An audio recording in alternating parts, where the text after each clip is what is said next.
नमस्कार, बहुत स्वागत है आपका देश न्यूज में और मैं हूं आपके साथ मनीष कुमार। आप देख रहे हैं हमारा खास कार्यक्रम रियल एस्टेट की रियलिटी। आज हम खास कार्यक्रम में बात करेंगे रेरा चेयरमैन और पूर्व आईएएस अधिकारी एपी श्रीवास्तव के खिलाफ मिली गंभीर शिकायतों को सरकार ने हाईकोर्ट भेज दिया है। इससे पहले नगरीय विकास विभाग ने शिकायतों को विधि विभाग को परीक्षण के लिए भेजा, फिर इस पर उच्च स्तर से सहमति ली गई है। अब हाईकोर्ट इन शिकायतों की पड़ताल के लिए जज की नियुक्ति कर सकता है। इनकी रिपोर्ट पर सरकार रेरा चेयरमैन को हटाने का फैसला भी कर सकती है या करने वाली है।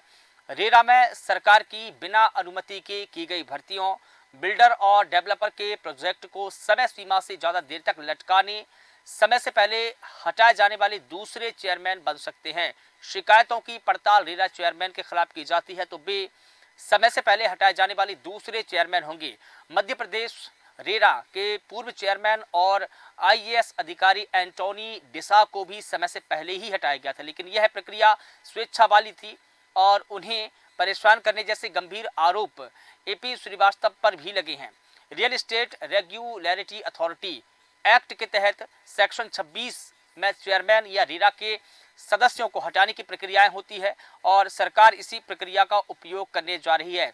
आपको बता दें कि मध्य प्रदेश की real estate regulatory authority RERA के चेयरमैन और पूर्व आईएएस अधिकारी एपी श्रीवास्तव गंभीर विवादों में घिरे हुए हैं।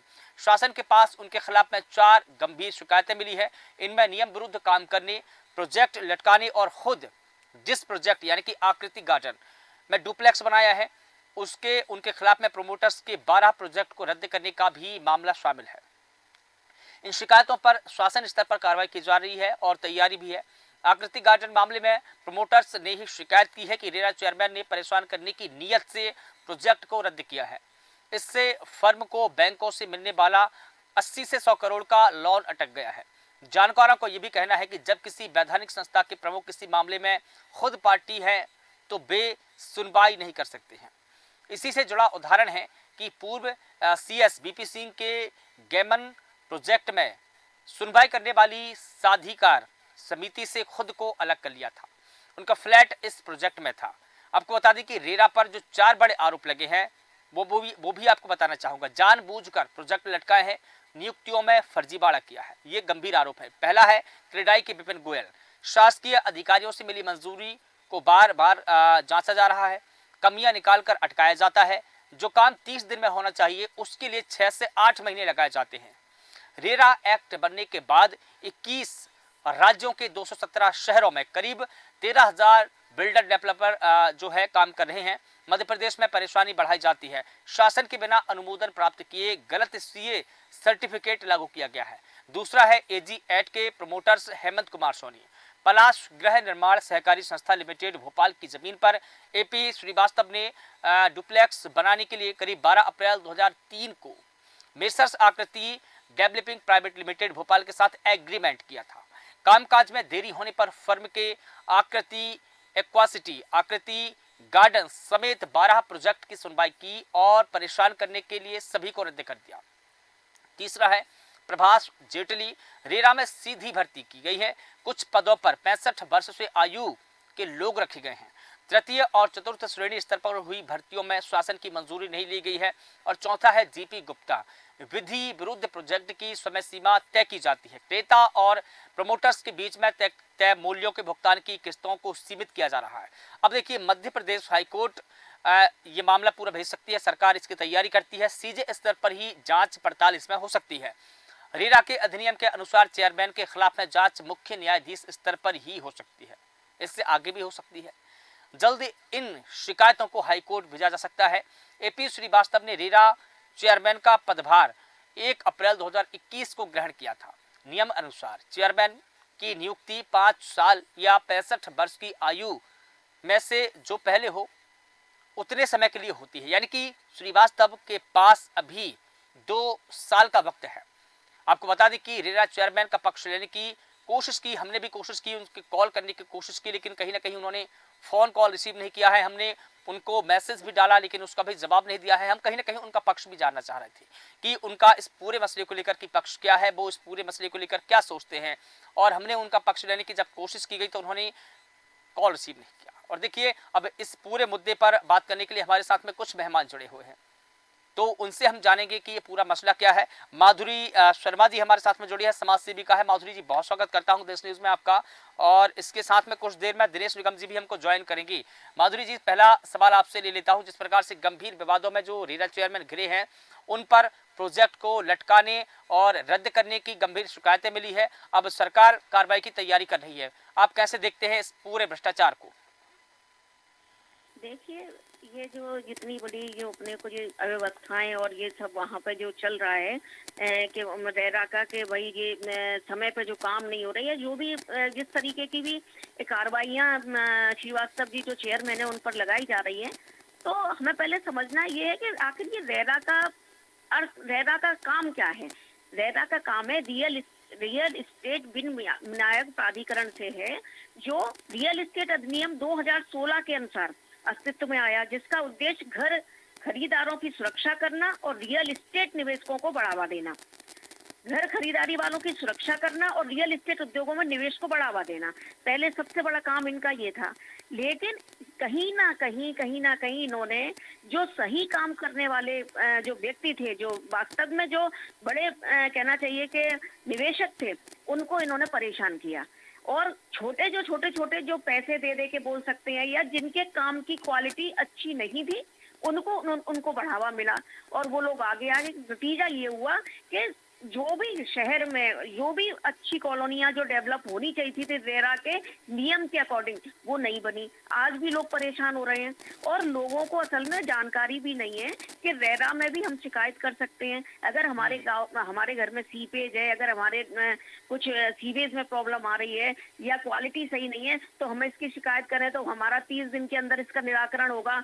और ये सब, तो ये क्या है, ये चीजों से लोग भी अनभिज्ञ रहते हैं और ना ही कोई भी बिल्डर इन सब चीजों से इनको अवगत कराता है। बस वो केवल बड़ी बड़ी उनको एक फिल्म दिखाते हैं कि आपके कॉलोनी में इतने गार्डन बनेंगे, आपकी कॉलोनी में ऐसी सड़क बनेंगी, आपके में ये सिक्योरिटी सिस्टम रहेगा, ये रहेगा।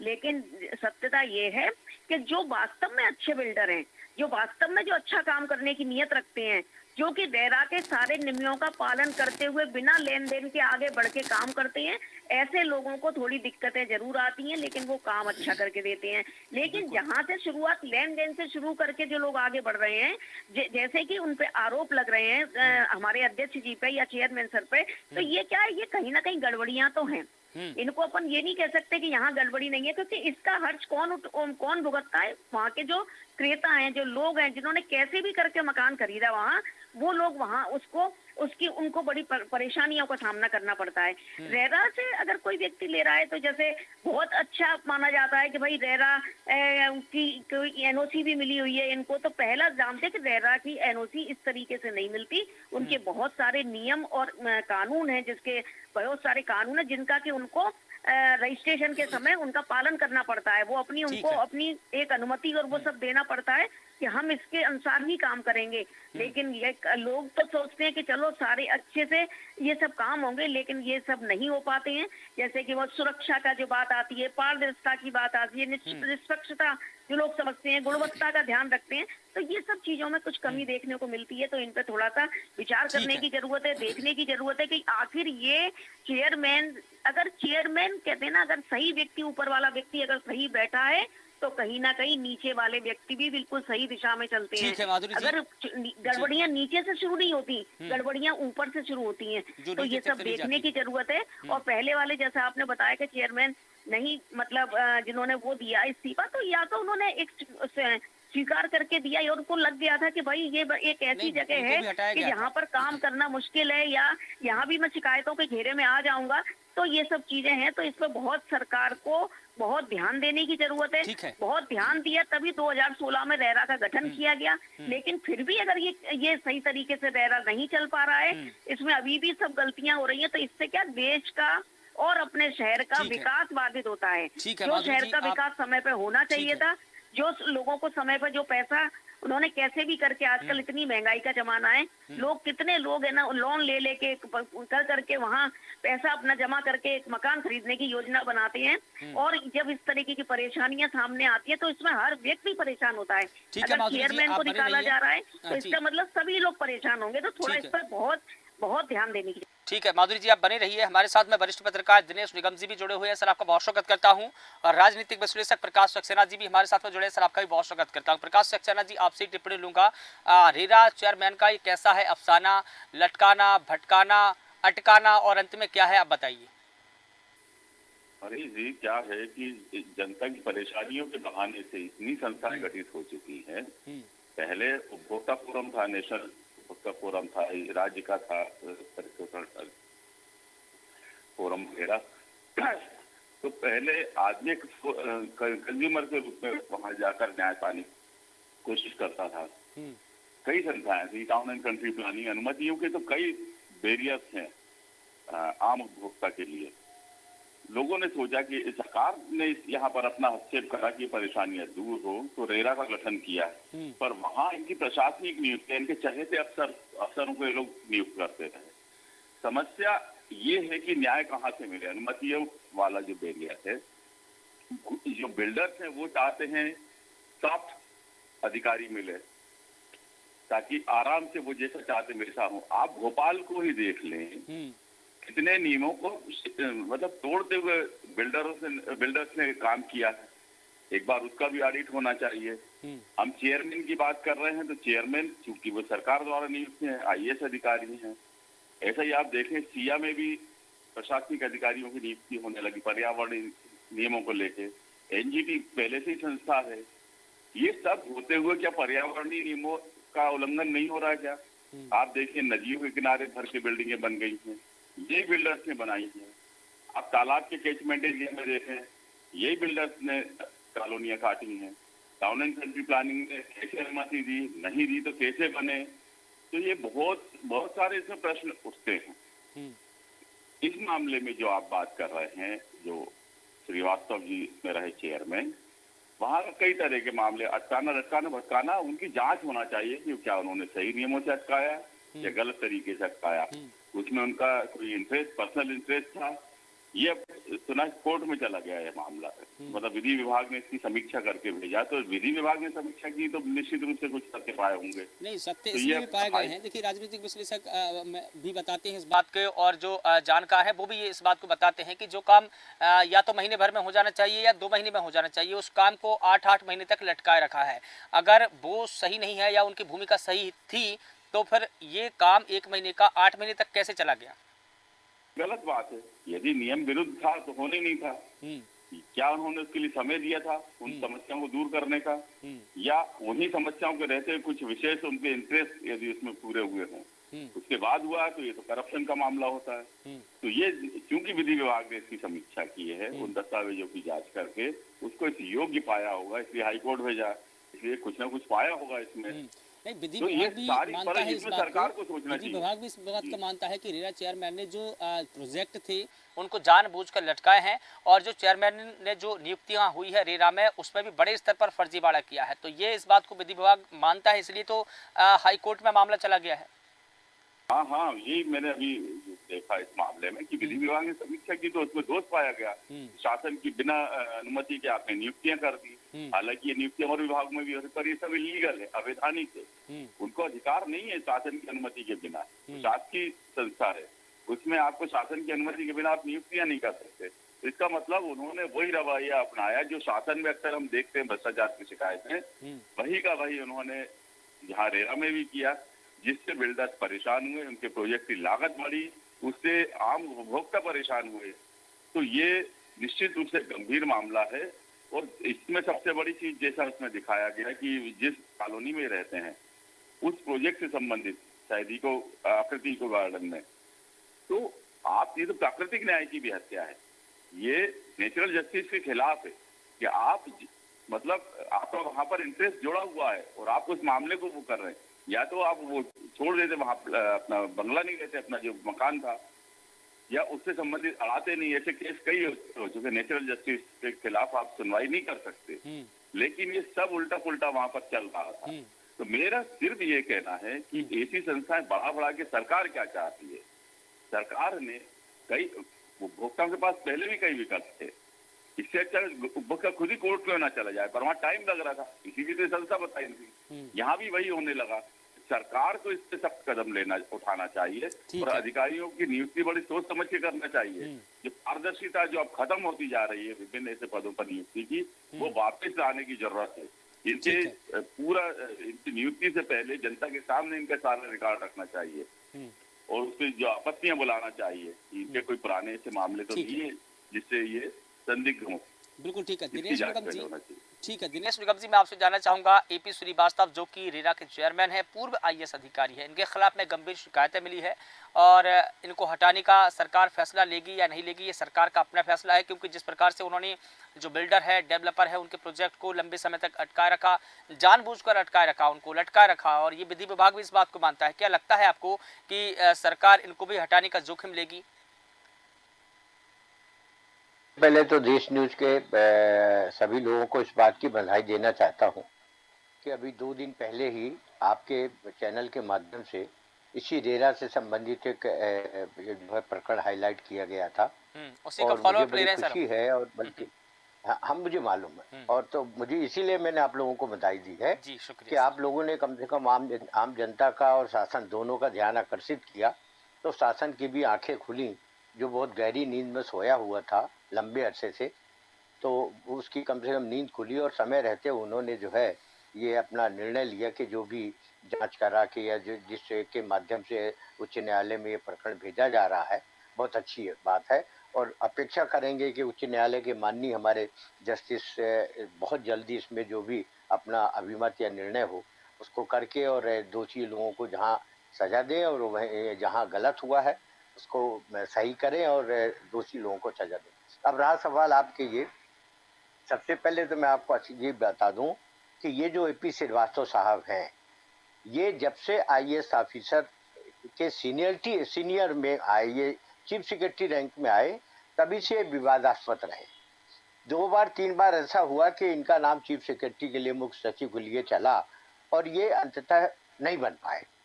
तो जब ये अभी इनको रेरा का चेयरमैन बनाया गया था, उसके पहले भी इनका नाम बहुत हाईलाइट हुआ था कि मुख्य सचिव के प्रमुख दावेदारों में एपी श्रीवास्तव। तो जब वो नहीं बन पाए तो फिर बाद में इनको, चूंकि वहाँ एक नियम है मंत्रालय में कि जूनियर आदमी को, जो चीफ सेक्रेटरी होता है उसे जो है उसे सीनियर आदमी को मंत्रालय में नहीं रखा जाता है ना, इसीलिए इनको जो है एक इंडिपेंडेंट संस्था का चेयरमैन बनाया गया और रेरा की जिम्मेदारी दी गई। रेरा के देखिए, जो रेरा, जैसे अभी हमारी बहन जी ने एक बहुत अच्छी बात बताई कि जो भावना थी, आप सरकार की मंशा जो थी, वो जिस हिसाब से रेरा का गठन किया गया था, सही बात तो ये है कि रेरा ने उसका विपरीत काम किया। कुछ दिनों तक तो उसमें इसमें अच्छा रहा कि उन्होंने कुछ बिल्डरों के ऊपर, जब शुरू इसका काम शुरू हुआ था, तो चूंकि उस समय नियुक्तियां भी पर्याप्त हो गई थी, जो उनके मेंबर्स की नियुक्तियां होती हैं बोर्ड में, उनके जो सुनवाई करते हैं या अपील सुनते हैं, तो उसमें पर्याप्त लोग थे। तो उस समय कुछ बिल्डरों के ऊपर नकेल डाला गया था, कई बिल्डरों को जुर्माना भी किया गया था और कई आम उपभोक्ताओं को उसका लाभ भी मिला था। कई लोग, जैसे बहन जी ने अभी ये कहा कि बहुत से लोगों को तो यही जानकारी नहीं है कि रेरा में हम कौन कौन से प्रकरण लेके जा सकते हैं। सही बात तो ये है कि रेरा में आप अगर बिल्डर के माध्यम से आपने कुछ भी फ्लैट या मकान को परचेज किया है और उसमें जो आपको एग्रीमेंट किया गया, जो आपसे एग्रीमेंट करता है, जो टोकन मनी के रूप में बिल्डर लेता है आपसे, चाहे उसमें ये हाउसिंग बोर्ड बीडीओ सभी आते हैं, ऐसा नहीं है कि उसमें हाउसिंग बोर्ड बीडीए नहीं आता, वो लोग भी आते हैं। अगर उन्होंने भी अपने एग्रीमेंट में या आपको अपने नक्शे में ये दिखाया है कि हम ये फैसिलिटीज आपको देंगे और पजेशन देते समय उन फैसिलिटियों से वंचित रखते हैं, तो आप रेरा में जा सकते हैं, ये नियम है। और रेरा उसकी सुनवाई करता है, सुनवाई करने के बाद वो एक निर्णय देता है। रेरा के सामने जो सबसे बड़ी समस्या है वो ये है कि वो जुर्माना तो लगा सकते हैं, आम उपभोक्ताओं को उनको के पक्ष में फैसला तो दे सकते हैं, पर वो किसी तरह के न्यायालयीन फैसला नहीं कर सकते, किसी को सजा नहीं दे सकते, किसी बिल्डर के उसके जो है ऊपर ऐसा कोई निर्णय नहीं ले सकते कि नहीं आपने जो किया इसलिए आपको ऐसा किया जाता। तो वो जो इस मामला था, उसके मामले में रेरा ने एक डिपार्टमेंट को, शासन को जो है एक नस्ती पेश करी है। अब वो विचाराधीन है कि उनको कुछ जुडिशियल अधिकार दिए जाएं। मुझे जो लगता है ये 7-8 महीने का ये जो मामला अभी बीच में आया कि उसमें बहुत से प्रकरण लंबित हो गए, कुछ सरकारी प्रकरण भी है, कुछ हाउसिंग बोर्ड के हैं, कुछ नगर निगम के हैं, कुछ बीडीए के हैं, जो रेरा को अधिकार नहीं है रोकने का, उसके बावजूद वो कोई ना कोई टिप्पणियां करके, कोई किसी ना किसी माध्यम से कोई ना कोई बिंदु निकाल करके उनमें वो अड़ंगेबाजी करके उनको रोक के रखा है। तो उससे दो मैसेज जाता है आशीष जी, मैं आपसे बताऊं। एक मैसेज तो ये जाता है कि हो आपकी मंशा ऐसा लगता है कि प्राइवेट बिल्डरों को ओबलाइज करने की ज्यादा है, इसलिए आप अर्धशासकीय जो संस्थाएं हैं उनके कामों में आप हस्तक्षेप कर रहे हैं जो आपके आपके अधिकार क्षेत्र में नहीं है। और या फिर ये है कि आप जानबूझ के जो है इस तरह से करके और टाल मटोल करके समय पास करना चाहते हैं, लोगों को परेशान करना चाहते हैं ताकि उस प्रॉपर्टी की कीमत बढ़ जाए। जो चीज जो आज हमें 10 करोड़ की मिलेगी वो हमें जो है 2 महीने 3 महीने बाद जो उसकी कीमत 15 करोड़ हो जाएगी, 18 करोड़ हो जाएगी। तो आप ये देखिए कि घुमा फिरा के इसमें पीस कौन रहा है, माने इसमें सबसे ज्यादा प्रभावित कौन हो रहा है? पब्लिक हो रही है। वो क्रेता हो रहा है, वो मेंबर हो रहा है जिसने सोसाइटी में या उस बिल्डर से कांटेक्ट करके अपनी टोकन मनी दे रखी है ताकि उसको जल्दी से जल्दी मकान मिल जाए ताकि अपने परिवार के साथ हो रहे। मंशा तो सबकी यही रहती है, लेकिन जब वो बिल्डर के साथ भी इसी तरह का नाटक नौटंकीबाजी होगी कि 6 महीने की परमिशन उसको जो है साल भर में मिलेगी, तो 6 महीने के आगे का जो मटेरियल रेंट है वो बढ़ेगा तो वो वसूलेगा किससे? आफ्टर ऑल लेगा तो जनता से ही वसूलेगा ना। तो सवाल ये है कि इसके लिए कोई उसमें अगर नजरअंदाज करने की बात नहीं, पूरी तरह से रेरा के जो चेयरमैन प्रेजेंट टाइम है वो जिम्मेदार हैं, और जिम्मेदार इसलिए हैं कि उन्होंने समय रहते हुए अपने अधिकारों का उपयोग करके समय सीमा के अंतर्गत परमिशन नहीं दी, समय सीमा के अंतर्गत निर्णय नहीं लिया। इसलिए एपी श्रीवास्तव साहब पूरी तरह से इसमें इन्वॉल्व और दोषी, मतलब दोषी तो नहीं कह सकता लेकिन ये कह सकता हूँ कि उनकी लापरवाही सामने आ रही है। अगर उन्होंने थोड़ा भी गंभीरता से लिया होता, चूंकि इतने सीनियर आईएएस चीफ सेक्रेटरी से भी सीनियर आईएएस अफसर हैं, तो अगर उन्होंने इसको गंभीरता से लिया होता और इस संस्था की एक इमेज बनाए रखने के लिए काम किया होता तो आज रेरा का एक बहुत बड़ा नाम होता। आप ये देखिए, दिल्ली में देखिए, महाराष्ट्र में देखिए, असम में देखिए, वहां भी रेरा काम कर रही है। वहां के रेरा का काम देखिए और मध्य प्रदेश के रेरा का काम देख लीजिए आप। मध्य प्रदेश में जब मैंने पहले भी आपके डिबेट में कहा था कि मध्य प्रदेश में जब रेरा का गठन किया जाना था तो शासन स्तर पे 2-4 आईएएसओ की एक कमेटी भेजी गई थी। कई स्टेट में वो लोग दौरा करके आए थे, ये देख के आए थे, वहां की स्कीम पता करके आए थे कि रेरा है क्या, रेरा का काम क्या है, रेरा कैसे हस्तक्षेप करेगा। और ये सब करने के बाद जब उन्होंने आकर के अपनी रिपोर्ट दी थी तो उसके बाद ये 21-22 दिन बाद ये प्रकरण जो है कैबिनेट में आया था। बिल्कुल। तो आप ये देखिए कि सरकार की मंशा तो बहुत स्पष्ट लगी, बहुत अच्छी स्पष्ट रहती है कि आम जनता को लाभ मिले, हम कोई भी ऐसा काम करें कि आम जनता उसे छली नहीं जाए किसी बिल्डर से या किसी संस्था से। तो उनकी अब उन्होंने तो अपनी भावना के अनुरूप काम कर लिया। अब वहां जो उन्होंने नियुक्ति कर दी, जिसको बैठा दिया, उससे अपेक्षा तो शासन यही करता है ना कि काम ये अच्छा करेंगे, इनको जो जिम्मेदारी दी है अपनी जिम्मेदारी निभाएंगे। और उसी में अगर आदमी लापरवाही करने लगे तो इसमें किसी और को दोषी नहीं ठहराया जा सकता। बिल्कुल ठीक कहा आपने, सामने वाला बिल्कुल ठीक कहा आपने कि शासन की जो मंशा थी, शासन की मंशा के अनुरूप रेरा ने काम किया या नहीं किया है। और जिस प्रकार से रेरा का गठन किया गया, रेरा एक्ट लेकर आए, तो सरकार की यही मंशा थी कि जो लोग है, जो क्रेता है, उनको भी एक न्याय मिल सके और कहीं ना कहीं इस पूरे मामले में ट्रांसपेरेंसी बनी रहे। आप सभी का बहुत शुक्रिया इस पूरे मुद्दे पर बात रखने के लिए। चूंकि वक्त हो चला है तो आपको बता दें कि शासन के पास में उनके खिलाफ में, रेरा चेयरमैन के खिलाफ में 4 बड़ी और गंभीर शिकायतें मिली है। इनके विरुद्ध में इनके खिलाफ में नियम विरुद्ध काम करने के आरोप लगे हैं और इनके ऊपर प्रोजेक्ट लटकाने और खुद जिस प्रोजेक्ट यानी कि आकृतिक गार्डन में डुप्लेक्स बनाया है उनके प्रोमोटर्स के 12 प्रोजेक्ट को रद्द करने के मामला भी इसमें शामिल है। शासन स्तर पर कार्रवाई की जाएगी या नहीं की जाएगी इसकी तैयारी में है। लेकिन आपको बता दूं कि गंभीर विवादों में अब रेरा के चेयरमैन घिरे हुए हैं और उन पर प्रोजेक्ट को लटकाने, प्रोजेक्ट को रद्द करने की शिकायतें मिल रही थी। लंबे समय से शासन को इसकी शिकायतें मिल रही थी। इस पूरे मामले में जब विधि विभाग की सहमति ली गई, विधि विभाग में ये पूरा मामला गया तो उन्होंने सहमति दी है। उनकी सहमति से केस आगे बढ़ा है। चेयरमैन के खिलाफ में शिकायतों को हाई कोर्ट भेजा गया। हाई कोर्ट अब आगे की कार्रवाई करेगा।